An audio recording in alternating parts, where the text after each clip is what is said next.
ಹೌದು, ದರ್ಶನ್ ಕೇಸ್ ತನಿಖೆ ತೀವ್ರಗೊಂಡಿದ್ದು ಈವರೆಗೂ 19 ಆರೋಪಿಗಳನ್ನ ಬಂಧಿಸಲಾಗಿದೆ. ಕೊಲೆಗೂ ಮುನ್ನ ಪಾರ್ಟಿಯಲ್ಲಿ ಹಾಸ್ಯ ನಟ ಚಿಕ್ಕಣ್ಣ ಭಾಗಿಯಾಗಿದ್ರು ಅಂತ ಹೇಳಲಾಗ್ತಾ ಇದ್ದು ಚಿಕ್ಕಣ್ಣಗೂ ನೋಟಿಸ್ ಅನ್ನ ನೀಡಲಾಗಿದೆ. ಇನ್ನು ರೇಣುಕಾಸ್ವಾಮಿ ಮೊಬೈಲ್ಗಾಗಿ ಸದ್ಯ ಹುಡುಕಾಟ ತೀವ್ರಗೊಳ್ತಾ ಇದೆ.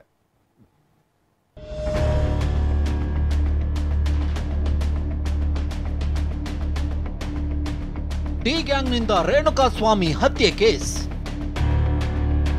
ಕೊಲೆ ಪ್ರಕರಣದಲ್ಲಿ ಈವರೆಗೂ 19 ಮಂದಿ ಬಂಧನ. ಚಿತ್ರದುರ್ಗದ ರೇಣುಕಾಸ್ವಾಮಿ ಹತ್ಯೆ ಪ್ರಕರಣದ ತನಿಖೆ ತೀವ್ರಗೊಂಡಿದೆ. ಪ್ರಕರಣದಲ್ಲಿ ಈವರೆಗೂ 19 ಮಂದಿಯನ್ನ ಬಂಧಿಸಲಾಗಿದ್ದು ಬೆಂಗಳೂರಿನ ಪಶ್ಚಿಮ ವಿಭಾಗದ ಪೊಲೀಸರು ಧನ್ರಾಜ್ ಎಂಬಾತನನ್ನ ಲಾಕ್ ಮಾಡಿದ್ದಾರೆ.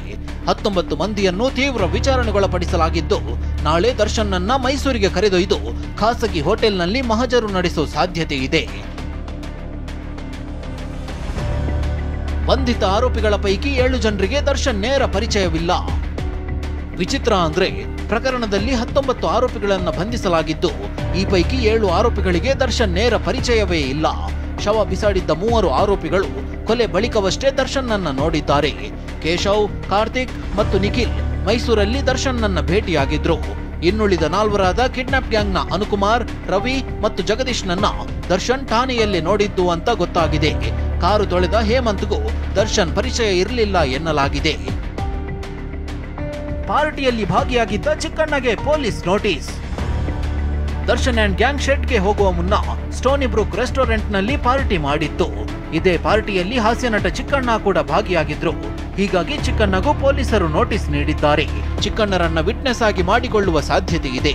ಸ್ಟೋನಿ ಬ್ರೂಕ್ ರೆಸ್ಟೋರೆಂಟ್ನಲ್ಲಿ ಪಾರ್ಟಿ ಮಾಡಿದ್ರು ಅನ್ನೋದಕ್ಕೆ ಚಿಕ್ಕಣ್ಣ ಸಾಕ್ಷಿಯಾಗುವ ಸಾಧ್ಯತೆ ಇದೆ.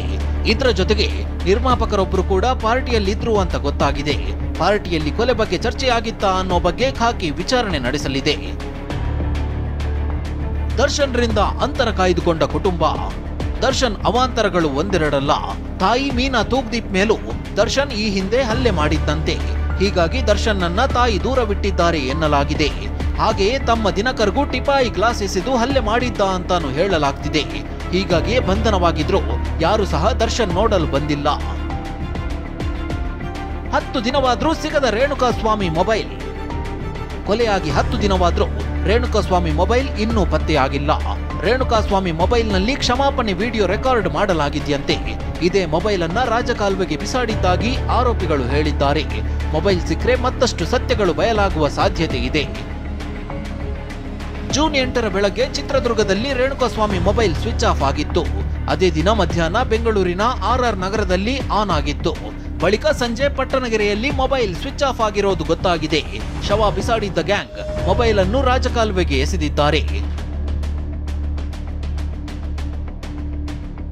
ಪಾರದರ್ಶಕ ತನಿಖೆಯಾಗ್ಲಿ ಅಂತ ನಟ ಉಪೇಂದ್ರ ಪೋಸ್ಟ್.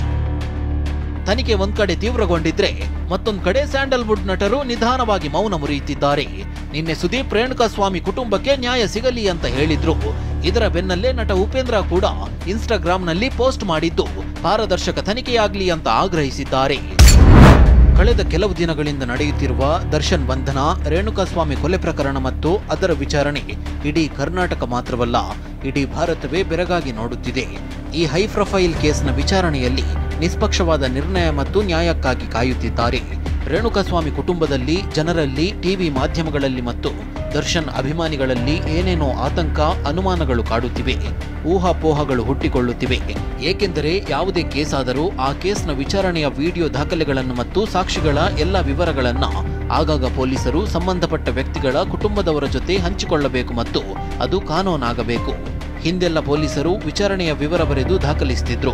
ಈಗ ತಂತ್ರಜ್ಞಾನ ಇಷ್ಟೊಂದು ಮುಂದುವರೆದಿದ್ದು ಎಲ್ಲವನ್ನು ವಿಡಿಯೋ ರೆಕಾರ್ಡ್ ಮಾಡಿ ಲೈವ್ ಸ್ಟ್ರೀಮಿಂಗ್ ಮಾಡಬಹುದು.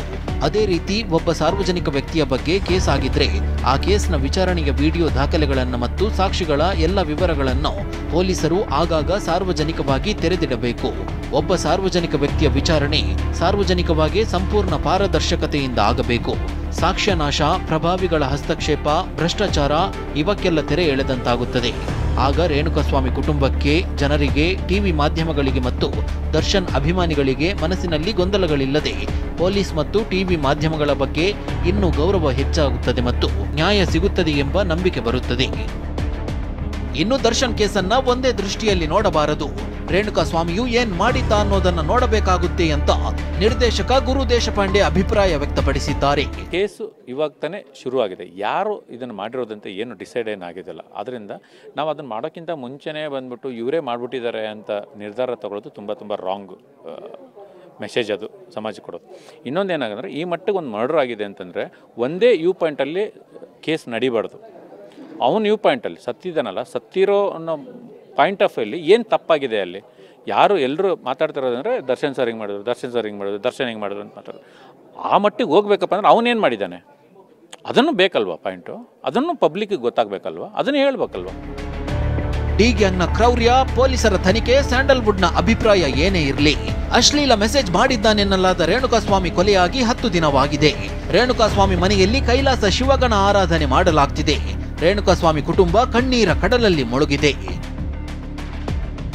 Bureau report, TV9.